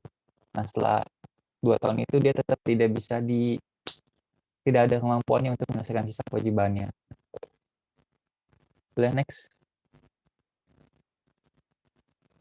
Nah, ini setelah penetapan penghapusan piutang, yang melakukan penetapan penghapusan piutang tuh sesuai dengan nominal piutangnya juga ya. Menteri Keuangan tuh dari 0 sampai 10 miliar, kalau Presiden tuh lebih dari 10, dalam rentang 10 miliar dan 100 miliar, kalau misalkan Presiden dengan persetujuan DPR itu yang lebih dari 100 miliar. Lalu bagaimana kalau misalkan piutangnya itu dalam mata uang asing? Nah, kalau misalkan piutangnya dalam mata uang asing, itu kita perlu mengkonversikannya dulu ke rupiah dengan kurs tengah Bank Indonesia yang berlaku pada 3 hari sebelum tanggal surat pengajuan usul penghapusan oleh Menteri atau pimpinan lembaga. Oke, next. Nah, kalau misalkan tadi adalah piutang negara, kalau misalkan piutang daerah itu ditetapkan oleh gubernur, wali bupati atau wali kota untuk piutang dengan jumlah sampai 5 miliar dan butuh persetujuan DPRD untuk yang lebih dari 5 miliar. Sama dengan piutang negara, kalau misalkan dalam mata uang asing juga dikonversikan dulu menggunakan kurs tengah Bank Indonesia. Oke, boleh. Next. Nah, ini ada sebenarnya ini rekapan aja dari yang tadi udah dijelaskan ya. Dari pengajuan usul, membutuhkan dokumen daftar nominatif, surat PSBDT, dan surat rekomendasi ini yang diusulkan kepada Menteri Keuangan melalui Dirjen KN atau Presiden melalui Menq. Lalu di piutang itu diteliti lagi oleh DJKN. Lalu setelah diteliti ternyata memang harus dihapuskan, lalu dilakukan penetapan penghapusan secara bersyarat. Ini kalau bersyarat. Lalu disampaikan kepada menteri atau pimpinan yang mengajukan usul tadi. Boleh next. Nah, ini kalau misalkan secara mutlak sama ya. mekanismenya diajukan usul, butuh dokumen-dokumen, ajukan ke menteri atau presiden, diteliti dan ditetapkan, lalu disampaikan kepada menteri atau pimpinan yang mengajukan usul. Boleh next lagi. Ini slide terakhir kalau nggak salah. Setelah ditetapkan oleh Menteri Keuangan ataupun oleh Presiden, lalu setelah ditetapkan diapain lagi? Nah, itu disampaikan ketetapannya itu oleh Direktur Jenderal Kekayaan Negara kepada Menteri atau pimpinan lembaga yang mengajukan usul. Penetapan penghapusan itu diberitahukan Direktur Jenderal kepada Kepala Kantor Pelayanan melalui Kepala Kantor Wilayah. Penyampaian dan pemberitahuan dilakukan dalam waktu paling lama 7 hari kerja sejak penetapan diterima Direktur Jenderal. Oke, next. Nah, tadi udah slide terakhir. Terima kasih teman-teman yang udah menyimak presentasi pada hari ini. Apakah sekiranya masih ada yang bingung-bingung, yang ada yang ingin tanyakan, silakan teman-teman.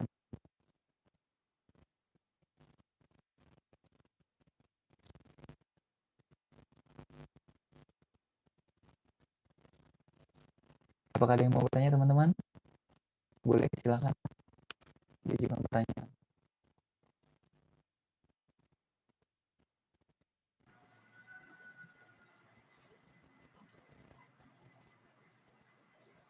Permisi, apakah suara saya terdengar? Ya, terdengar.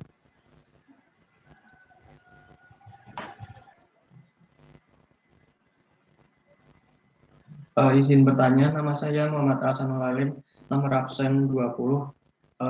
Ingin bertanya mengenai surat penagihan. Dalam mekanisme penagihan piutang melalui surat penagihan, apa yang akan terjadi apabila penanggung utang itu mengabaikan surat penagihan yang dibuat?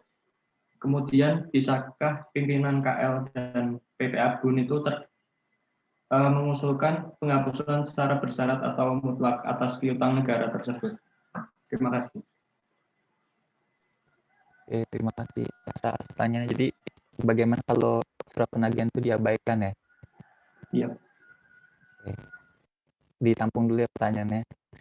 Apakah ada yang mau bertanya lagi, teman-teman? Izin bertanya. Oke, Mirna, silakan. Saya Mirna, absen 19, izin bertanya. Tadi kan salah satu penghapusan piutang negara ada yang secara mutlak.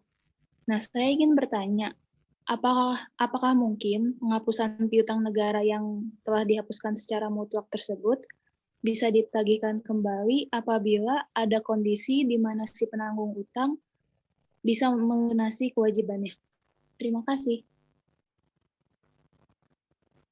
Oke, Mirna, terima kasih pertanyaannya. Ditampung dulu ya.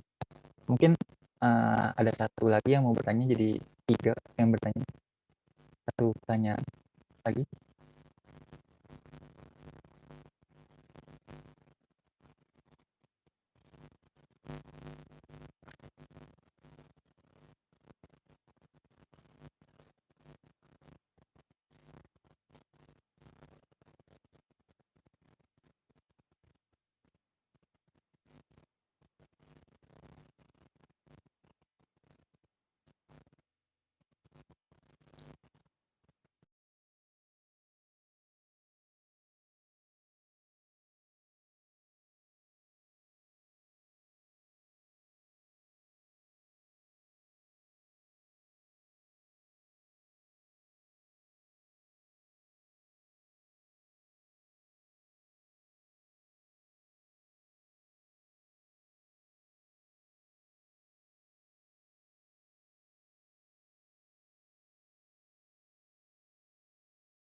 Oke, teman-teman, sepertinya udah yang bertanya. Mungkin nanti setelah kami jawab boleh diajukan pertanyaan lagi kalau masih ada.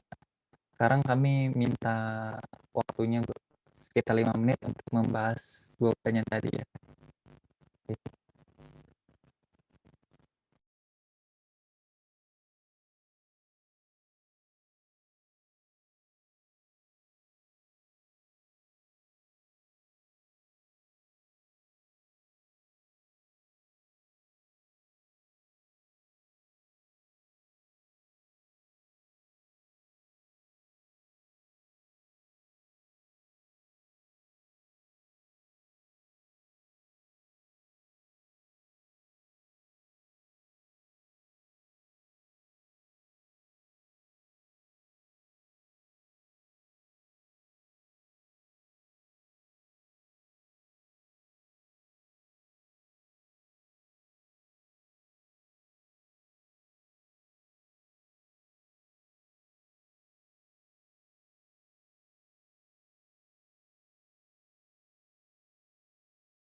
Izin menjawab pertanyaan dari Asa.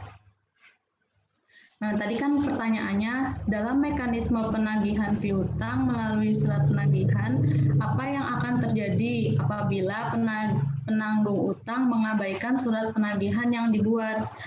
Nah, berdasarkan hasil diskusi kelompok kami, dalam hal sampai tanggal jatuh tempo pembayaran setelah diberikan SPN ketiga atau SPN terakhir, pihak terutang belum melakukan pembayaran dan surat penagihan yang dibuat, maka seperti yang dijelaskan di PPT tadi akan dilakukan penyerahan pengurusan piutang kepada PUPN DJKN sesuai ketentuan perundang-undangan. Nah, terkait masih terdapat sisa utang yang belum diselesaikan yang terabaikan oleh penanggung utang. PUPN itu akan menetapkan bahwa pengurusan piutang tersebut untuk sementara dijadikan PSBDT, piutang negara sementara belum dapat ditagih. Dalam hal masih terdapat sisa piutang negara dengan syarat, ada syaratnya, penanggung utang tidak mempunyai kemampuan untuk menyelesaikan piutang tersebut. Nah, terus kemudian bisakah menteri atau pimpinan lembaga dan PPA BUN terkait mengusulkan penghapusan secara bersyarat atau mutlak atas piutang negara? Jawabannya adalah bisa. Menteri atau pimpinan lembaga dapat mengajukan usul penghapusan secara bersyarat atau mutlak atas piutang tadi. Penghapusan secara bersyarat dan mutlak ini hanya dapat dilakukan setelah piutang negara atau daerah diurus secara optimal oleh PUPN. Mungkin itu jawaban untuk pertanyaan dari Asa. Apakah sudah terjawab, Sah? Sekiranya sudah. Terima kasih atas jawabannya. Oke, terima kasih, Asa. Selanjutnya saya ingin mencoba menjawab pertanyaan Mirna nih. Mirna kan nanya, kalau misalkan piutang sudah dihapus secara mutlak, terus sekiranya yang punya utang itu kita lihat bisa kira-kira udah punya kemampuan membayar lagi nih, kira-kira bisa ditagih nggak piutangnya itu kan, kira-kira begitu. Nah ini kalau menurut kelompok kami karena hak tagihnya itu sudah dihapus, kayaknya pemerintah sudah tidak punya lagi hak untuk menagih piutangnya gitu. Dan menurut kelompok kami juga karena hal ini tuh kemungkinan terjadinya sangat kecil karena sebelum piutang itu benar-benar dihapuskan secara mutlak, piutang itu sudah sangat-sangat diteliti oleh DJKN gitu. Kira-kira ini masih bisa ditagih atau enggak? Kalau misalkan yang benar-benar dihapus secara mutlak itu yang benar-benar tidak bisa ditagih sama sekali. Dan sekiranya misalkan suatu hal ada setelah dihapuskan itu bisa dia punya kemampuan untuk membayar gitu, menurut kami itu sudah tidak bisa karena hak tagihnya memang sudah tidak ada. Kira-kira Mirna seperti itu. Mohon, apakah jawaban sudah memuaskan? Oh, berarti kalau udah dihapuskan secara mutlak, berarti benar-benar udah nggak punya hak tagih lagi ya pemerintah itu? Iya, menurut kelompok kami sih seperti itu. Mungkin nanti kalau salah bisa dibenarkan oleh Pak Agung. Oh iya. Ya, siap. Terima kasih. Oke, tadi 2 pertanyaan sudah terjawab. Apakah mungkin dari teman-teman masih ada pertanyaan yang lain yang mau ditanyakan sebelum? Iya nih, boleh izin bertanya. Nama saya Ratnanda Junita, nomor absen 25. Sebelum penghapusan piutang kan ada penagihan piutang ya. Nah, pertanyaannya gimana sih mekanisme penagihan piutang pas selama pandemi ini? Kan selama pandemi ini kan pasti perekonomian buruk kan dan terjadi beberapa kendala. Apakah mekanisme penagihan piutangnya masih sama dengan kondisi normal atau enggak? Terima kasih. Oke, Ratna, kita sedikit bahas dulu ya.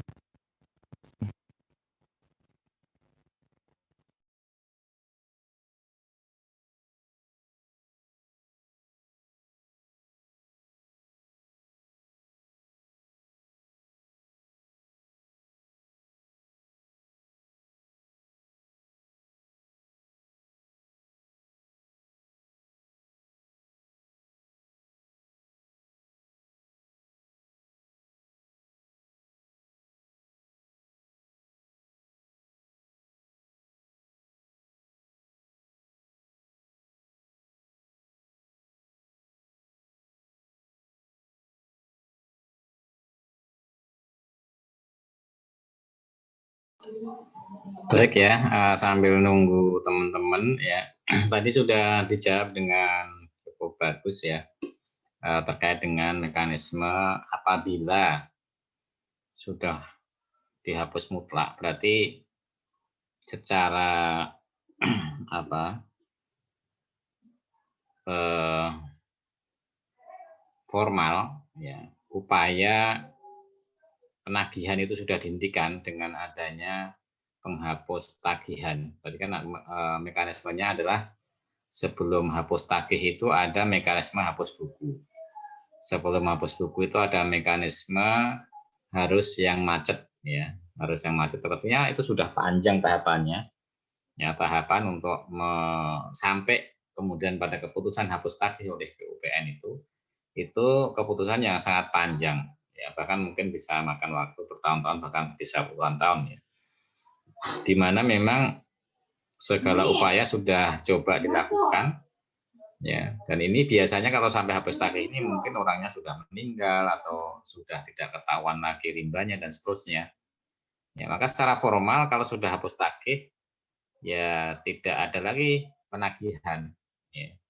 Sehingga tadi secara akuntansi apabila kemudian orang itu tiba-tiba muncul lagi atau perusahaan itu muncul lagi kemudian dia itu bayar secara sukarela tadi ya,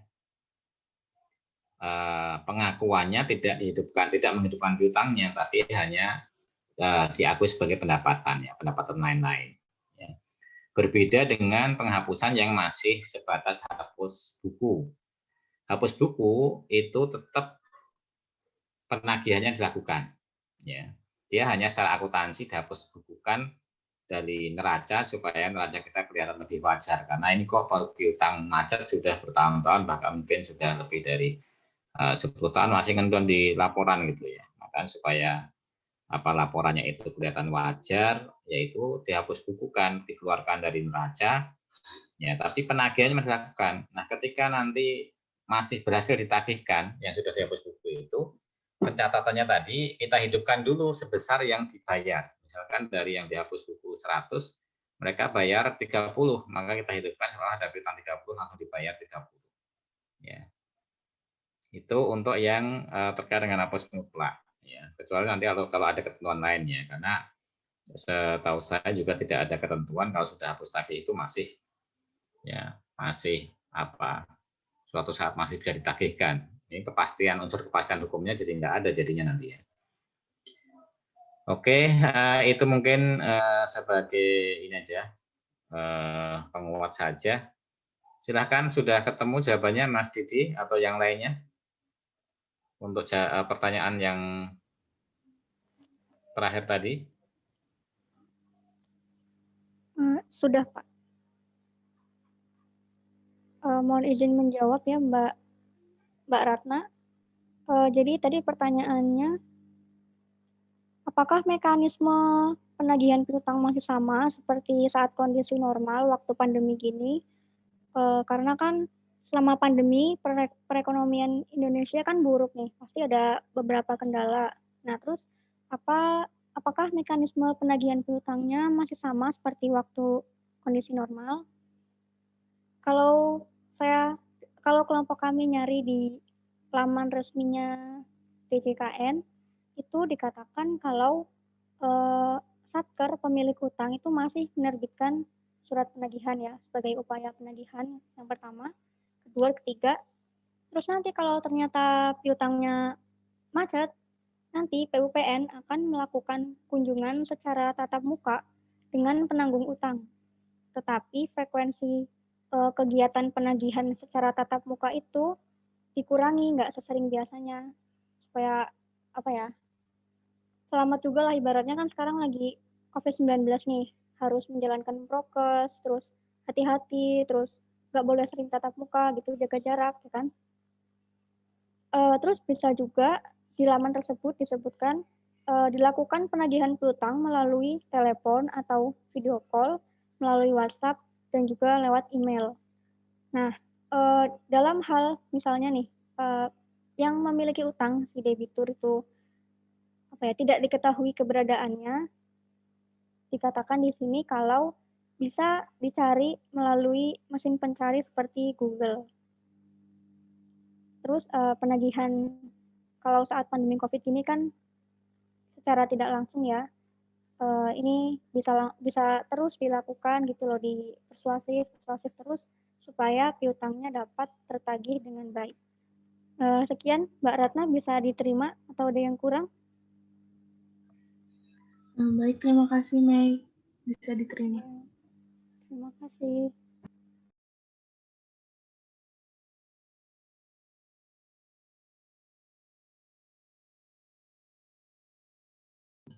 Baik, masih ada yang lain, rekan-rekan sekalian?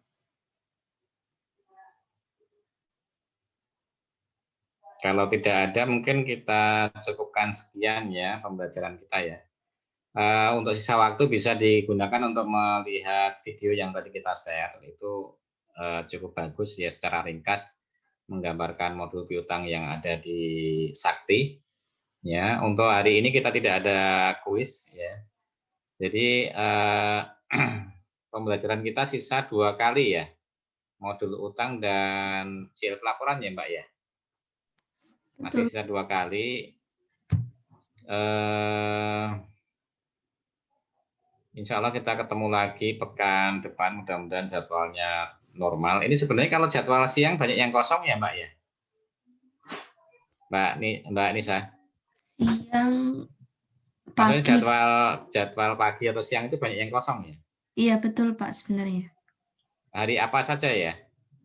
Maksudnya kayaknya lebih, maksud saya gini, kalau di kantor lagi nggak banyak kerjaan, saya kayaknya lebih apa ya, lebih prefer di siang ya. Kalau malam kadang-kadang ngantuk, kadang-kadang apa ya, capek gitu ya. Mungkin nanti kalaupun pekan depan dan pekan depannya kita pindahin ke pagi nggak apa-apa ya, biar lebih fresh lah. Bapak. Ya. Setiap Jumat pagi kosong ya? Jumat pagi kosong, iya Pak. Baik, terima kasih ya rekan-rekan sekalian atas partisipasinya. Semoga semua tetap sehat dan tetap semangat. Masih ada 2 pertemuan sebelum kita ujian akhir semester. Tentunya kita ingin nanti di akhir sesi itu juga ada semacam brainstorming lagi, mulai dari awal setelah UTS itu ya, supaya nanti persiapan kita untuk ujian lebih matang ya. Silakan juga mungkin dicoba untuk resume. Kemungkinan kan model ujiannya bisa jadi masih seperti kemarin ya, open book, karena nanti malam kita baru diundang untuk rapat mengenai mekanisme ujian akhir semester. Insya Allah pekan depan kita bisa informasikan seperti apa model ujiannya ya. Baik, terima kasih sekali lagi Mbak Anissa dan rekan-rekan.